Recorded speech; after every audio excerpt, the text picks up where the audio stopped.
আজকে 12 তারিখ, তা কালকে আপনার 13 তারিখ। কালকে 13 তারিখে মাছ ধরতে যাবো গঙ্গাতে আমাদের, সে কারণে টপ রেডি করছি। এটা পাউরুটি মিক্স করেছি, তার সঙ্গে ভুট্টোর আটা মিক্স করেছি, আর এটা ফিট ফিট অ্যাড করবো অল্প কয়টা। আর তার সঙ্গে এই যে দেখেন ভাত ভাত আমি নর্মাল ভাত, পোলাও ভাত নাটা। আর এই 1 প্যাকেট সুজি, 10 টাকাওয়ালার 1 প্যাকেট সুজি দিয়ে দেবো। এতে কালকে আমাদের গঙ্গাতে খেলবো, সে কারণে টপ রেডি করছি। এখানে এটাও পাউরুটি, এটা পাউরুটির পিছনে এইসবগুলো আছে কালো কালো এগুলা, আর ফিটও আছে, এগুলো চার করে দেবো মাটির সঙ্গে মিক্স করে। আর এতে আমি ফিট, তারপরে ভুট্টোর আটাটা সবচেয়ে ইম্পর্টেন্ট আমার মনে হয়, ভুট্টোর আটাও অ্যাড করা আছে।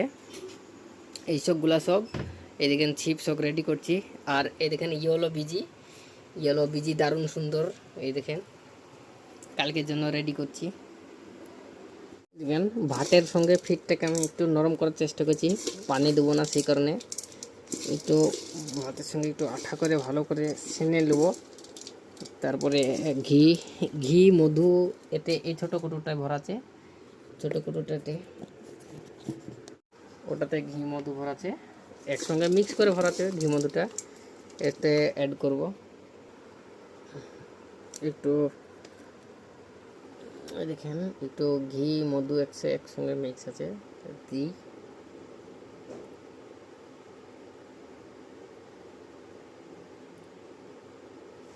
দেখেন এতটুকু পরিমাণ দিলাম। কবলে বড়শি, 4টে বড়শি রেডি করে কবলে আমি দাঁড়ালাম। এই দেখেন টপ এখানে, এই দেখেন দুটো, এই গাছের গোড়ায় একটা, আর ওই সামনে একটা, আর এই দেখেন এখানে একটা দেওয়া আছে, আর ওইখানে একটা দেওয়া আছে। এখানে ওয়াজ সকালবেলা থেকে এসে অনেক ওয়াজ দেখলাম, 6-7টা মাছের ওয়াজ দেখে ফেলেছি, মানে বড় মাছের আর কি, কেজি 1.5-এর 6-7টা দেখেছি। তবে ছোট মাছের ওয়াজে তো কমতি নাই, প্রচুর ওয়াজ। এই এই জায়গাতে সবথেকে বেশি ওয়াজ দেখলাম, এই জায়গাতে আর এই ড্র। তবে আছি আজকে সন্ধ্যা পর্যন্ত, শুক্রবার আজকে। নামাজটা পড়ার সময়তে বড়শিটাকে গুটিয়ে রেখে দেবো, তারপরে আবার নামাজ পড়ে আসার পরে আবার চালবো টপ ফপ নিয়ে এসে। আর টপ কম আছে, তারপরে এতেই দেখবো এখন এবেলাতে কিছু খাই কি না। এখন বাজে 10টা, আমি সেই সকালবেলা এসেছিলাম। তা এই বড়শিটাতে একটা কালীবাউস খুব জোরে টেনিছিল, টেনিতে কোন খানিক মাথাটা লড়া ছিল, আমি নেমে যেতে যেতে মাছটা ছেড়ে গেছে, থাকে না বেশিক্ষণ। তা এই এই এই গাছের এই সেন্টার করি টপটা, এই গাছের টপটা পড়ছে, এই সুতো দেখছেন, সুতোর মাথায় করি, ওই মাথায় টপটা পড়ছে ঠিক ওই জায়গায়। এক্ষুনি কিন্তু 8-9 কেজির জন্য একটা রুই মাছ হবে, একদম হেভি জোরে নেজ মারলো একদম ধারে সামনে।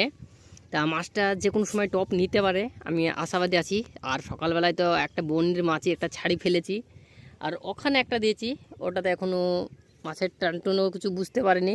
তবে এইখানে মাছ চারে ভিড়ছে, এটা আমি কিন্তু খুব ভালো করে বুঝতে পারছি, কেন যেখানে ডাব পড়ছে ওইখানেই মাছ লাফ মারছে। তবে মাছটা আনতে পারবো কি না সেটাও একটা ভাববার বিষয়।